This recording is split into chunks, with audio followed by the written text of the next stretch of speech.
Hi friends, అందరూ ఎలా ఉన్నారు? బాగున్నారా? మేమైతే బాగున్నాము. సో నేను వీడియోస్ పెట్టి చాలా రోజులైంది. ఎందుకంటే నా హెల్త్ కొంచెం బాగాలేదు ఫ్రెండ్స్, అందువల్ల నేను పెట్టలేకపోతున్నాను. సో మేమైతే ఇప్పుడు ఎక్కడికి వెళ్తున్నాం అనుకుంటున్నారా? మైసూర్ అయితే వెళ్తున్నాం. చాముండేశ్వరి అమ్మవారి దేవస్థానానికి అయితే వెళ్ళబోతున్నాం ఫ్రెండ్స్. సో అందుకే ఎర్లీ మార్నింగే స్టార్ట్ అయిపోయాం ఫ్రెండ్స్. సో ఇంకా ఇక్కడ వచ్చేసి మేము ఇక్కడ ఏమంటే మార్నింగ్ ఏమీ తినకుండా వచ్చేసామన్నమాట ఇంట్లో. సో అందుకనే మా పాపకైతే ఇక్కడ పాలు తాగిచ్చేస్తున్నాము. తను ఏం తినలేదు ఫ్రెండ్స్, మార్నింగ్ నుంచి ఏం తినలేదు. సో అందుకే ఇక్కడ పాలు అయితే తాగిచ్చేస్తున్నాము. మేమైతే కాఫీ తాగాము. చాలా చండాలంగా ఉంది ఫ్రెండ్స్. అక్కడైతే నాకు అసలు ఏం నచ్చలేదు. ఏడి లేదు, స్ట్రాంగ్ లేదు, చాలా అసలు నాకు ఏం నచ్చలేదు. అక్కడే వదిలేసి వచ్చేసాను అనమాట.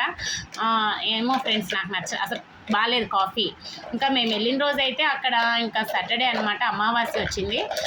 సో ఫుల్ రష్ అనమాట అక్కడ. ఇక మేమైతే ఇంకా దర్శనం అయ్యేసరికి మాకు 1 అవర్ పట్టింది. ఇంకా అలానే రిటర్న్ వచ్చేస్తున్నప్పుడు మా పిల్లలతో వస్తే తెలిసిందే కదా ఫ్రెండ్స్, ఫుడ్కి చాలా ప్రాబ్లం కదా, ఏది పడితే తినరు. ఇంకా సో అక్కడ కూర్చోబెట్టి అన్నం తినిపించేస్తాం. మేము అందరం అయితే ఐస్ క్రీమ్ ఎంజాయ్ చేసేసాం. సో నచ్చితే లైక్ చేయండి, సబ్స్క్రైబ్ చేయండి, షేర్ చేయండి. Thank you.